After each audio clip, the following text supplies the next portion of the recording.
Hello friends, ये question BSc first semester की book है जो डिफरेंशियल कैलकुलस, उस बुक से ये सक्सेसिव डिफरेंशिएशन चैप्टर से लिया गया है। ठीक है, तो ये फर्स्ट सेमेस्टर वालों के लिए बहुत ही महत्वपूर्ण क्वेश्चन है, उसको मैं बताने जा रहा हूँ आज। ठीक है, सॉल्यूशन करते हैं। इसमें nth टर्म हमें निकालना है। ठीक है, nth टर्म देखो कैसे निकालते हैं वो उसके बारे में बता रहा हूँ। लेट कर लेते हैं इस वाली टर्म को।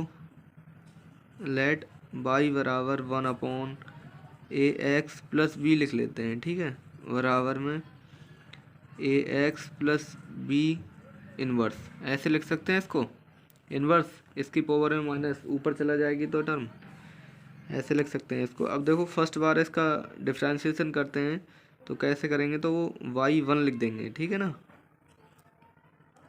बाई बार का मतलब y1 D Y of D X ऐसे लिख सकते हैं इसको। ठीक है, बराबर एक्स के रेस्पेक्ट में वाई का हम एक बार डिफ्रेंशिएशन कर रहे हैं तो इसलिए यहाँ पर हमने 1 लिख दिया।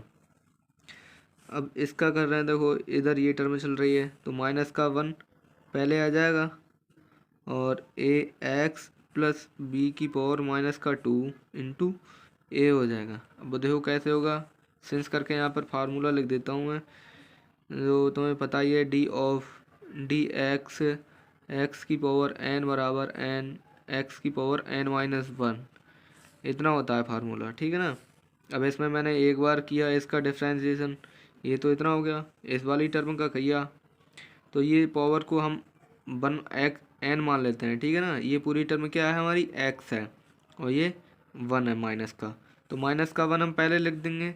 अब फिर एक्स की पावर हो जाएगी एन माइनस 1 हो जाएगी। माइनस का 1 तो ऑलरेडी है और माइनस 1 फार्मूले में ये। ठीक है ना, तो माइनस माइनस 2 हो गया माइनस का, और इंटू फिर ए एक्स प्लस बी का किया तो यहाँ पर ए हो जाएगा।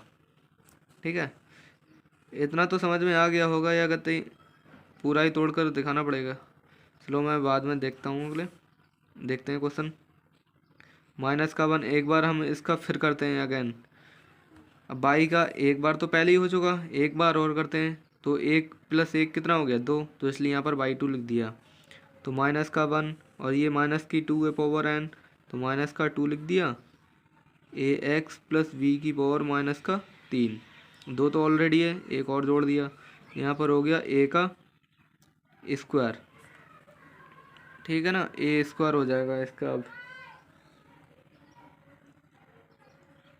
अब देखो इसमें आगे,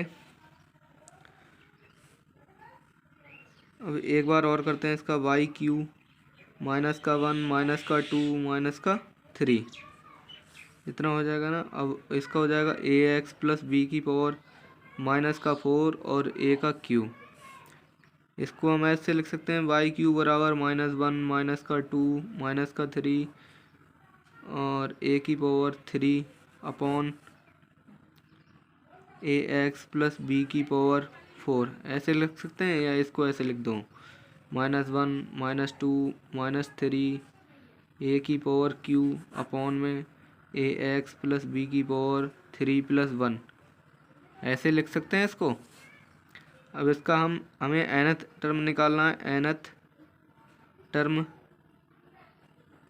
टर्म के लिए देखो वाई एन, अब ये जो जा रही है जैसे एन, ये पावर लगी है, इसके ऊपर हम 3 लिख सकते हैं। ये 1 माइनस का 1 माइनस का 2 माइनस 3, दो ऐसे करते हैं, माइनस का 1 माइनस का 2 माइनस का 3 डॉट डॉट डॉट, कहाँ तक जा रहा है, nth टर्म तक जा रहा है माइनस का। माइनस का 1 माइनस का 2 माइनस का 3, तो माइनस का n लिख सकते हैं। -1 से कोई मतलब नहीं है, -1 को ऐसे ही छोड़ दो।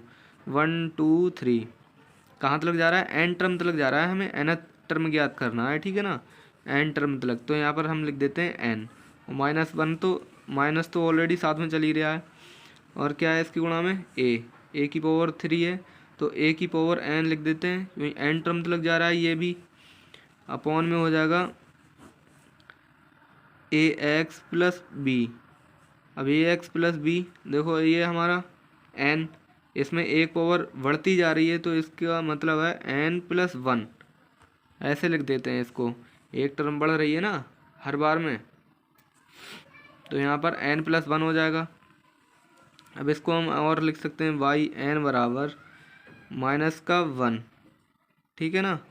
-1 कहाँ तक जा रहा है, हमारा एन टर्म तक जा रहा है, तो यहाँ पर एन लिख देंगे और 1 2 3 अब सो ऑन कहाँ तक जा रहा है, एन टर्म तक, तो एन का फैक्टोरियल लिख देंगे और ए की पावर एन तो है ही, ठीक है। और ये हो जाएगा हमारा ए एक्स प्लस बी की पावर एन प्लस 1, ये तो चल ही रहा है। तो इसीलिए हम इसको, इसका जो nth टर्म होता है इसको हम एक तरीके से और लिख सकते हैं, जो वाई एन है डी की पावर एन और by N 1/, A X plus B